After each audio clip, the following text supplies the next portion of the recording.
Hi, this is Asa, and welcome to my audio experience. You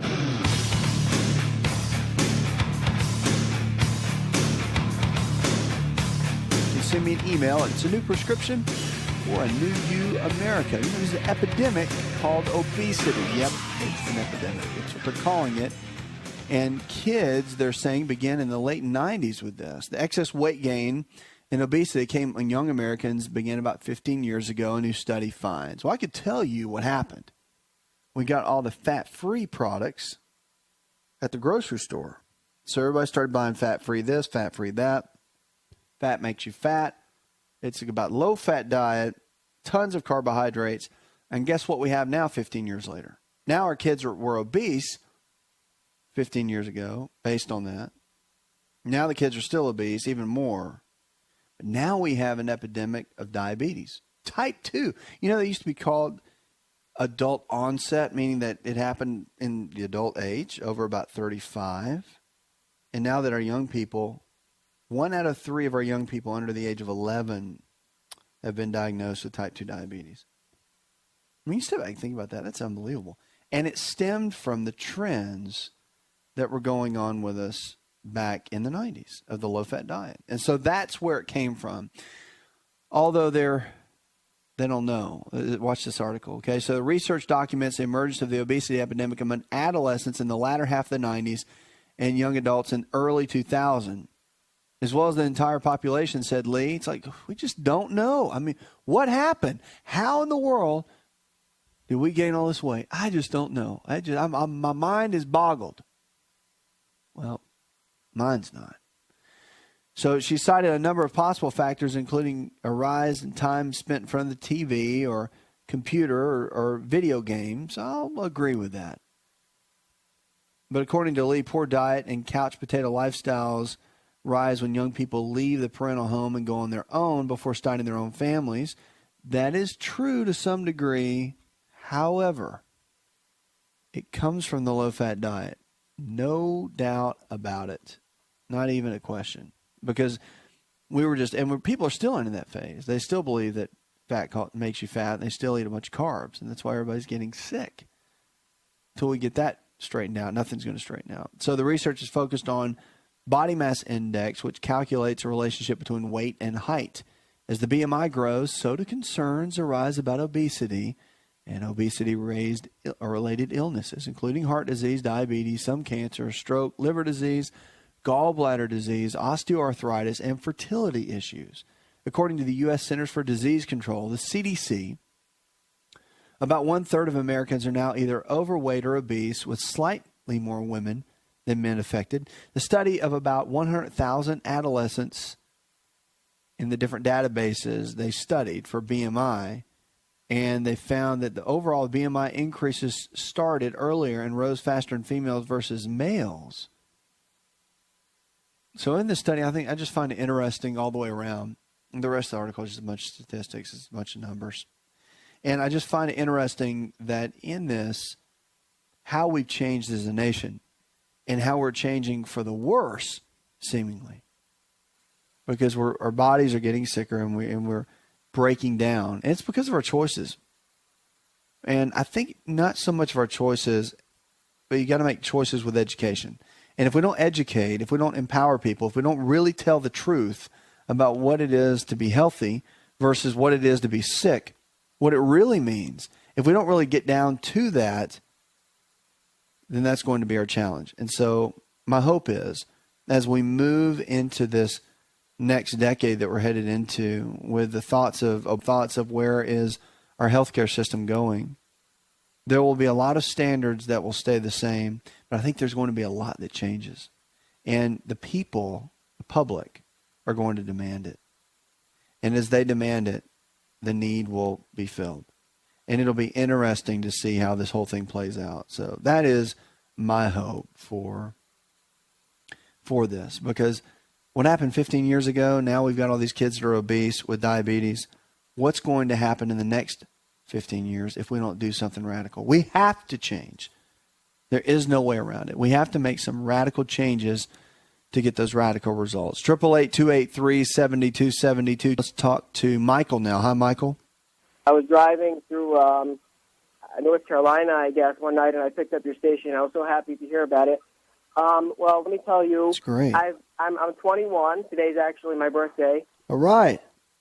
For the past, I'd say 2 years, I've been having stomach issues. Nothing really severe, but after I eat, I'll experience bloating. Not so much gas or constipation, but I'll become rather bloated. And I was recently diagnosed with irritable bowel syndrome, and I'm not medicated for it. I don't do any. I haven't really changed my diet, and it doesn't affect my day-to-day life so much, except for, like I said, when I do eat, I'll feel bloated.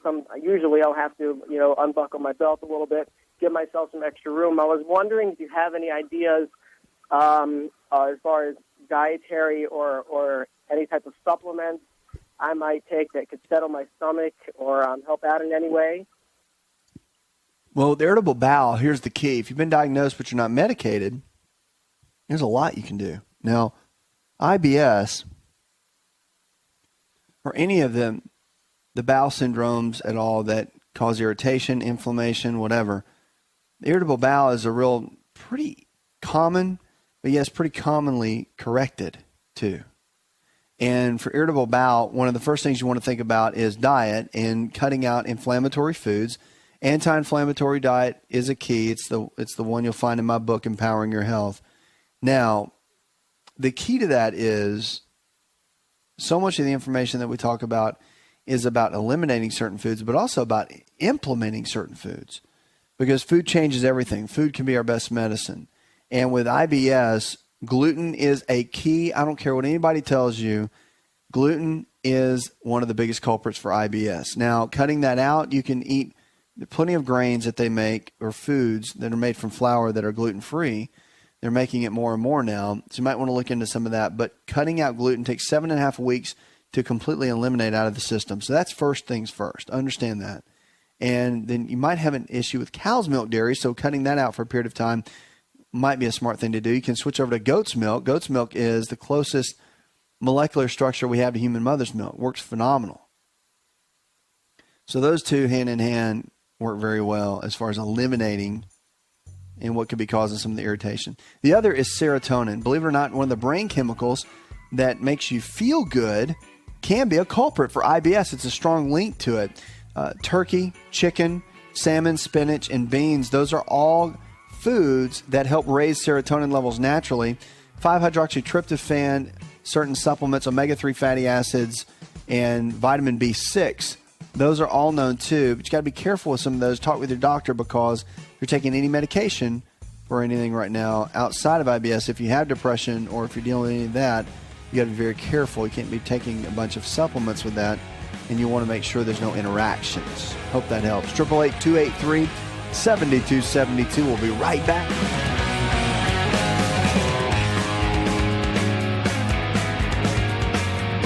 Hi, it's Asa. I'm giving you a copy of my best-selling book for free to help you in your health journey today. I'll pay for the book. All you do is just cover the small shipping and handling costs. Go to asarx.com and get your free book today.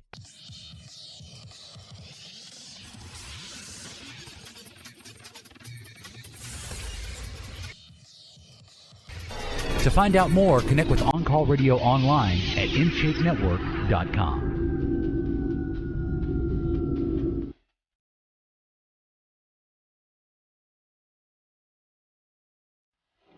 Phone lines are open, 888-283-7272. That's 888-283-7272. Check us out, both Facebook and Twitter. What are you struggling with? Let's talk about it. What about your friends, your family members, your coworkers, your loved ones? Are they dealing with something with their health? You want to talk about it? You want options? You need information? Let's talk about it. You know, fewer Americans right now, smoking is a big topic, and it always has been. And I think that you would think that we're coming to a place where we all were like, all right, I know smoking's bad for us. Like, it's not one of those things like, well, maybe it's not, maybe it is. It has to be. You have to, at some point, you have to think, okay, smoking a pack of cigarettes a day, inhaling the smoke, after all we've heard about secondhand smoke, the carcinogenic effect that it has on the body. You've got to think at some point, okay, I know smoking is bad for me. Well, check it out. They're saying right now that most Americans think smoking is less risky. That's what I said. So there was a bigger view of people in 2008 and 2009 that think smoking is not as bad for you as in 2007 and 2008. So the percentage of people who perceived a serious smoking risk dropped from 73% down to 71% among all survey participants. And the teens showed even a greater drop in perceived smoking risk during the span from 69% down to 67%. And the survey said that in this, that no state posted an increase in the perceived risk of smoking, and agency news release said that it was all decreased. So, of course, illicit drug use has increased, potentially in a lot of the states. And, however, cocaine use has gone down. But, again, the issue is people think smoking's okay. Like, it's not that bad for you. It's not that bad. I smoke a pack a day. No big deal. But I've got a news flash for you. Smoking is probably not the best thing you can do for your health. Like, you want to empower your health, throw away the cigarettes. I mean, not only is it bad for you, but it's bad for everybody else around you. Secondhand and thirdhand smoke. So if you're a mom, I mean, you don't do anything for my child. I would do anything for my baby. Why are you smoking? Well, I don't smoke around the baby. Okay, well, there's what's called third-hand smoke, Einstein, which is where the smoke gets in your hair and your clothes, and then when you're holding your baby all day, the baby inhales it from that area, and it's twice as carcinogenic as if they were smoking themselves. It's stupid. Smoking is stupid, in my opinion. It really is. It is the one habit that you could kick and increase your health, your overall chances of not getting sick, not getting a disease. You can increase that chance of not getting sick by 80% just by quitting smoking. So if you're worried about heart disease, cancer, diabetes, arthritis, you're worried about everything that your mom or dad had, and you want to increase your chance of not getting it and your body breaking down, cut out smoking, it'll increase your chances of overall health by 80%. Unbelievable. People still do it. I don't know why. I don't get it. That's the one of those things I just don't get. 888-283-7272. We're here for you. Give me a call. Let's go to Patricia now. Hi, Patricia. I'm pregnant. Okay, I'll start with that. I have a little girl on the way. Oh, that's great. Very excited about it. But what it is I'm considered high-risk pregnancy. I've got abdominal issues with my ovaries, my kidneys, my bladder, and my gallbladder. And the pains have been, the last couple of weeks have just been so bad that I can't even get comfortable. And I've had 2 hospital visits recently that they keep finding glucose in my urine for one.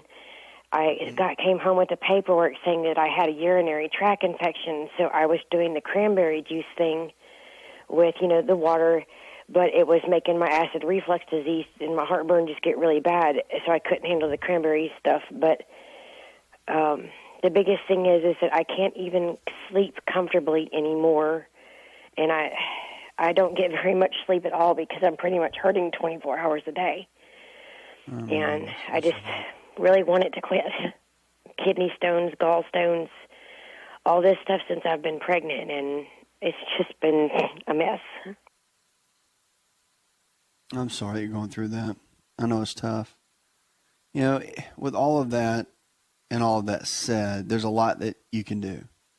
And one of the biggest issues and really challenges for you is going to be radically changing a lot of your lifestyle choices. And when it comes down to it, you focusing on cutting out inflammatory-based foods is going to be the first one.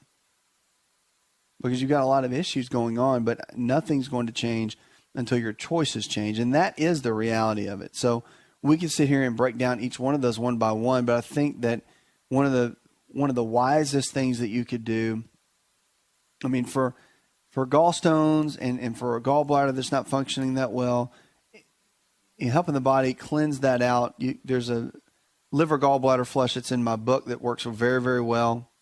There's certain supplements that can help, glycine and taurine, There's protocols for that can be helpful. Kidney stones, stay away from calcium oxalate. That's what forms the stones. How do you do that? Well, there's oxalic acid in most of the dark leafy green vegetables, and your body probably does not process them that well. You probably have low vitamin D levels. I mean, the list goes on and on. We could go on and on about it. But the reality is, at the end of the day, one of the best things you can do is change the way you eat. Change the way you eat, change the way you live. You really will. It'll change your overall health. So that's what I want to encourage you to do, is to make some new changes, to know that, in the middle of having a baby, getting ready to have a baby, and going through all the joy and the pain of all of it, of the process of pregnancy, having a child, nursing a child, doing all of that, if that's what you choose to do, is an exciting time. But you have to make best choices for you. And of course, whatever you do is going to impact the baby at some level. So getting your nutrition right, remember, health comes from the inside out. And if we begin that phase of thinking and ingrain that in us, then we're on our way to better health. We're on our way to extraordinary health, to live the life that we deserve.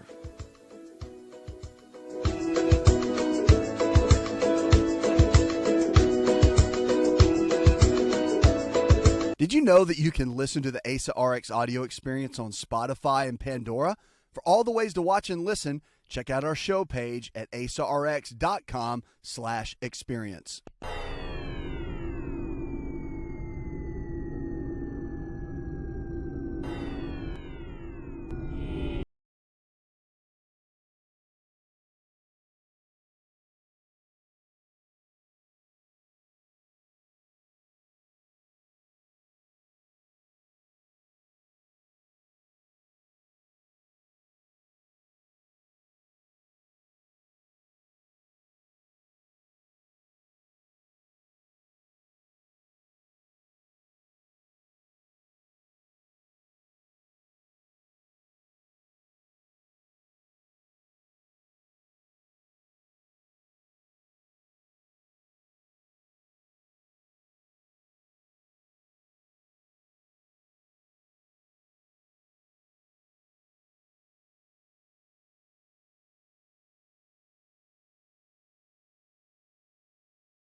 Great or small, we want to help. Take you from where you are in your current state of health to where?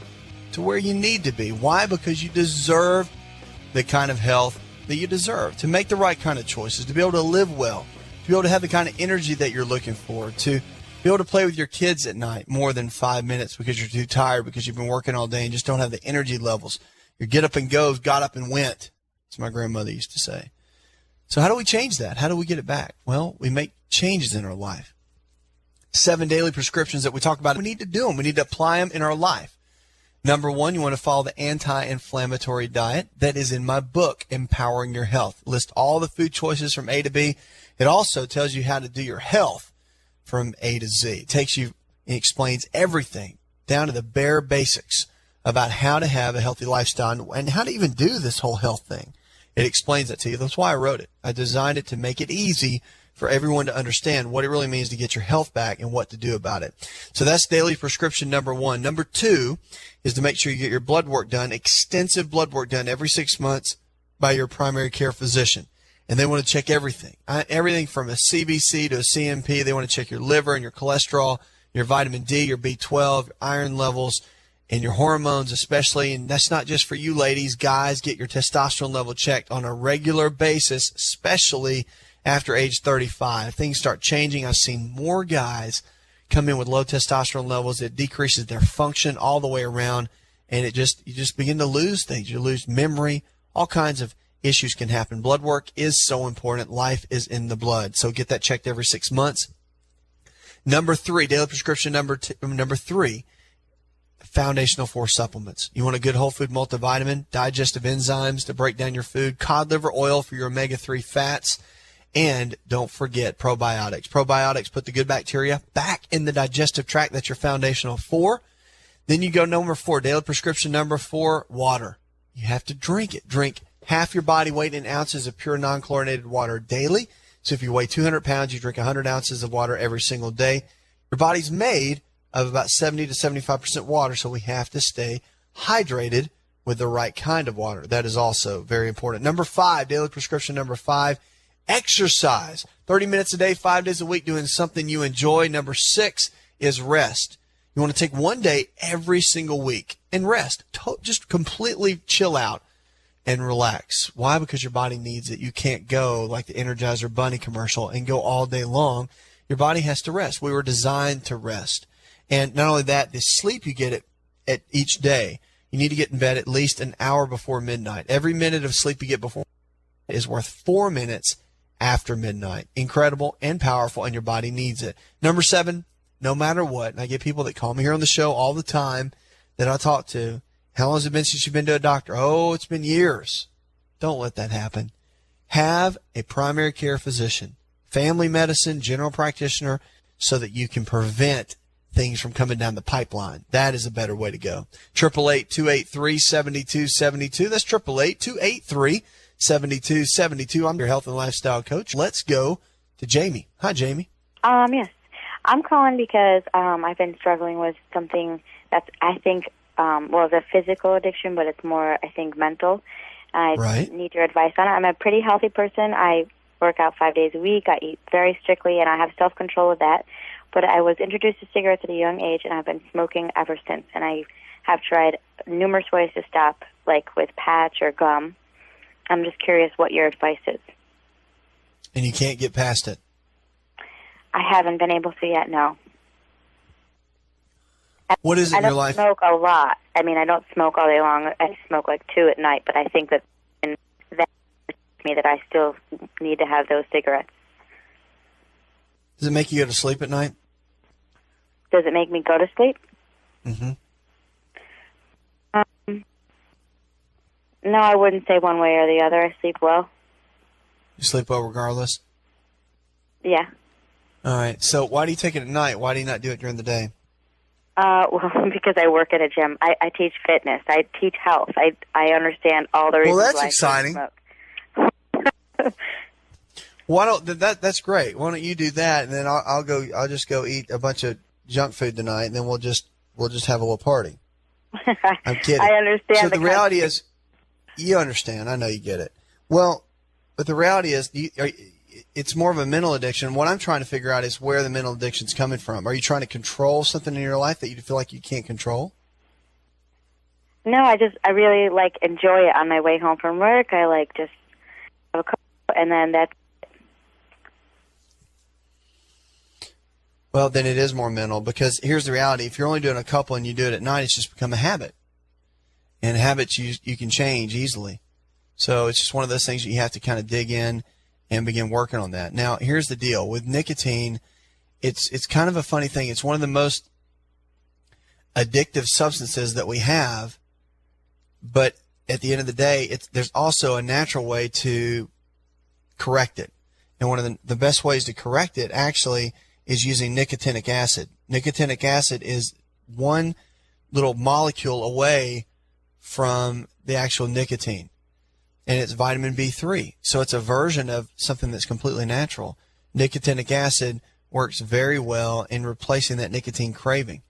So you could start taking it, do about 1,000 milligrams 3 times a day, and it might not even be something that, having used something like nicotinic acid, it might just be something as simple as replacing behavior. So when you go home from work, if you're used to smoking cigarettes, maybe start, I know you said you've already tried the gum and all that, but you have to find something else that you enjoy. And it can be something as simple as listening to music, anything that can replace the behavior of smoking those cigarettes. But I would start using the nicotinic acid, because it will cut the physiological craving of the nicotine. It is identical. It's in the same molecular structure category as nicotine. That's why it sounds the same. It's in the same category. And we've used that for a long period of time clinically to help people overcome smoking. Then you can use L-taurine. Taurine is an amino acid, and they found, here's the great thing, I know you're just wanting to quit, but the reality is you've created a lot of damage within your lungs. And they found that using L-taurine over a long period of time, it takes about 8 years for your lungs to regenerate completely after the last day that you quit smoking. And if you use L-taurine, it can cut that down by an additional year.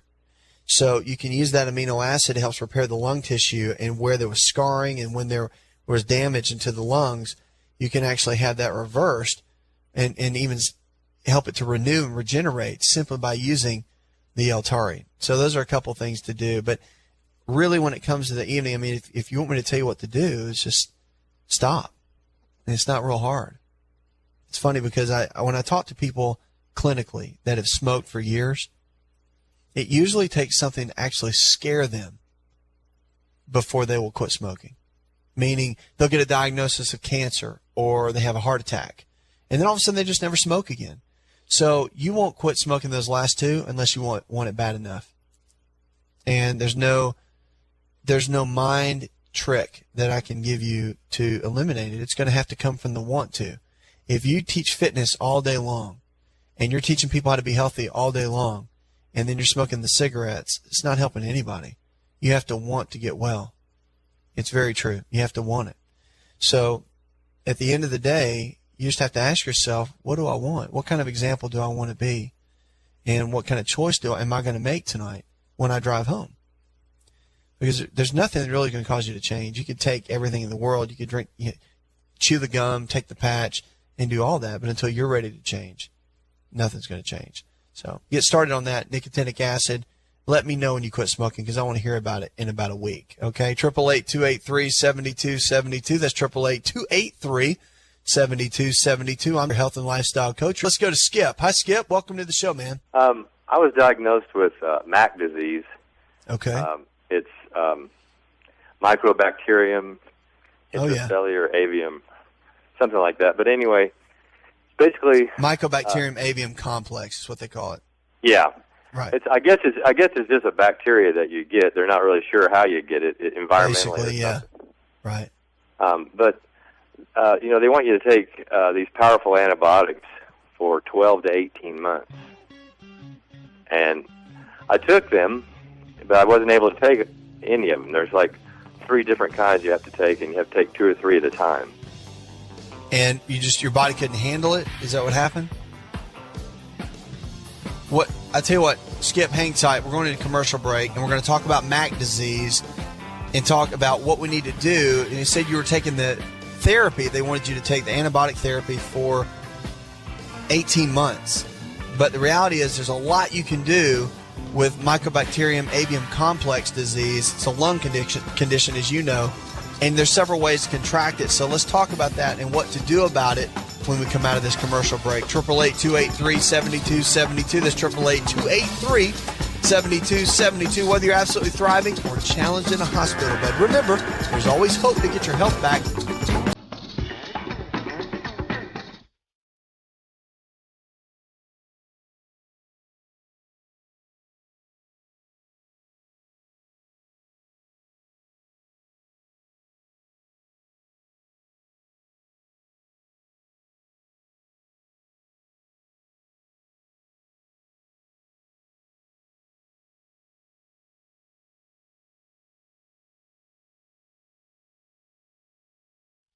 Hi, it's Asa. I'm giving you a copy of my best-selling book for free to help you in your health journey today. I'll pay for the book. All you do is just cover the small shipping and handling costs. Go to asarx.com and get your free book today.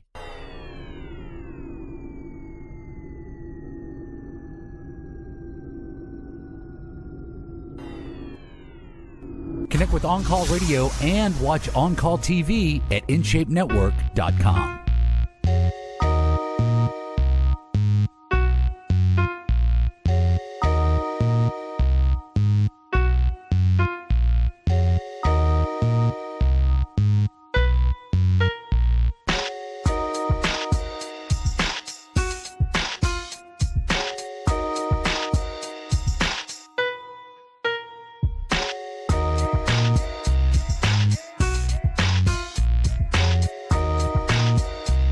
Lines are open this hour, 888-283-7272. That's 888-283-7272. I'm your health and lifestyle coach. You're listening to the show that's diagnosing hope, one caller at a time. Going into the break, talking with Skip. Skip's been diagnosed with and dealing with MAC disease. MAC disease is a lung disease, and it's caused by the is caused by mycobacterium. They call it Mycobacterium avium complex. That's MAC, lung disease. And so they put you on a series of antibiotics, Skip, and they're wanting you to do that for 18 months, correct? Yeah, 12 to 18. Yeah, right. It's standard treatment.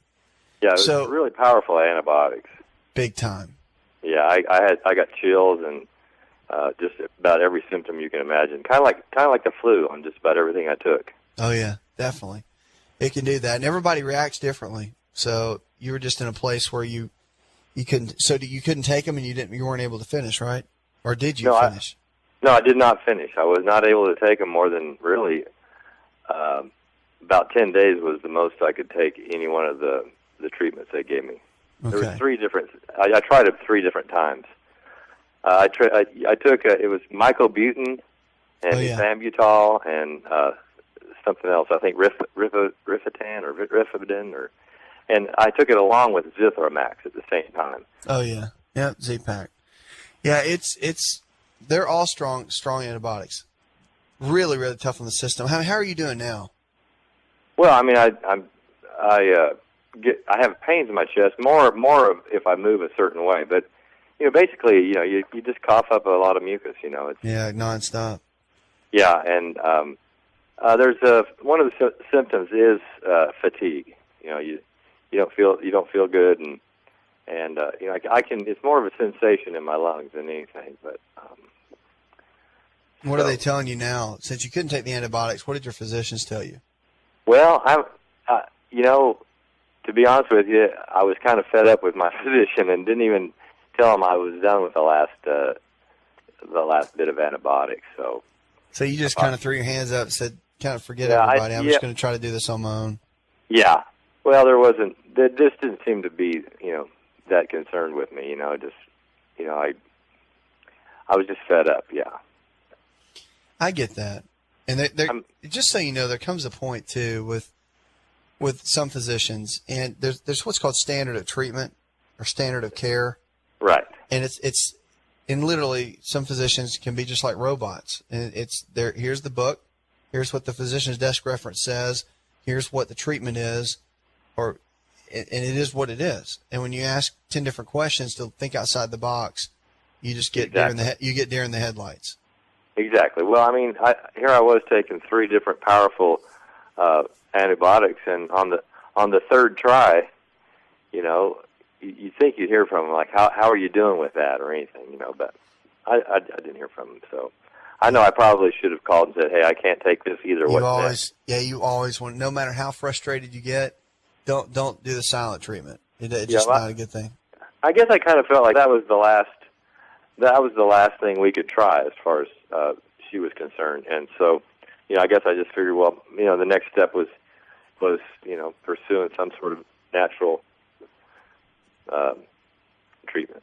There's some things you can do, and I'll throw them at you, but I'll tell you this: you definitely need to work with your doctor, hands down. Even if you just say, hey, look, I'm going to take some time, see if I can work on some things on my own. I'll check back in with you in a couple of months.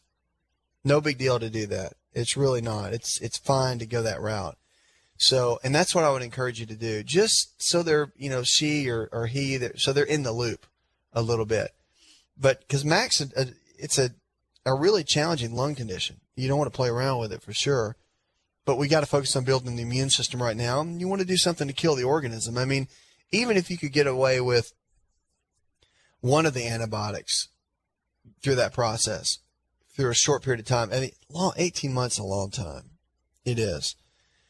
Let me throw some things at you, and you make the decision on what you want to do. Check with your doctor, and you guys come up with a protocol. And I'm telling you that clinically, when we've seen that, we've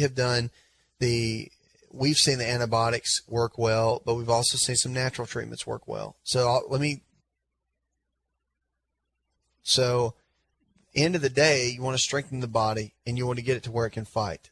You get the immune system to where it can fight, and you can stay strong. That's going to cut down on the fatigue, and it's going to cut down on a lot of the symptoms that you're having. I like ionic silver. I'm a big fan. It works very well, and it's easy for the body to absorb. It's one of the best antivirals and antibacterials that we have. You can combine that with astragalus. Astragalus works very well. It's strong for the immune system, and it's great as an antibacterial. Both of those work well together. And then simple things like vitamin C, high levels of vitamin C between 5 and 8,000 milligrams per day. You want to do a buffered pH, as they call it. Vitamin C is a lot easier on your system. But that's a good place to start right there. And then when you're eating every single day, even with a bacterial infection, because remember, it's pushing down on your immune system. It's stressing out your body, stressing out your immune system. You want to do things to build up your immune system and eating the right kind of foods every single day, avoiding inflammation. And that's all explained in my book, Empowering Your Health. Pick that up at any bookstore. But I encourage you to get started on a couple of those things, and it will help. It'll start strengthening the body, building up your immune system, and that really is what the goal for you is right now. And I would still talk to your doctors. Now, here's another key. You can start using probiotics. Probiotics can strengthen the immune system in a major way and allow your body to break down a lot of the bacteria and rebuild the good bacteria. So that's something you want to look into as well. But get a copy of my book, Empowering Your Health. I think it's going to help you quite a bit. Remember, there's always hope to get your health back. 888-283-7272. Did you know you could listen to the ASA RX audio experience on Spotify and Pandora? For all the ways to watch and listen, check out our show page at asarx.com/experience. Hi, it's Asa. I'm giving you a copy of my best-selling book for free to help you in your health journey today. I'll pay for the book. All you do is just cover the small shipping and handling costs. Go to asarx.com and get your free book today. This episode is over, but check episode notes for links to products and services you've heard about on this episode. Thanks for listening and subscribing. Please share the ASA RX audio experience with others and stay in touch by giving us your comment or review.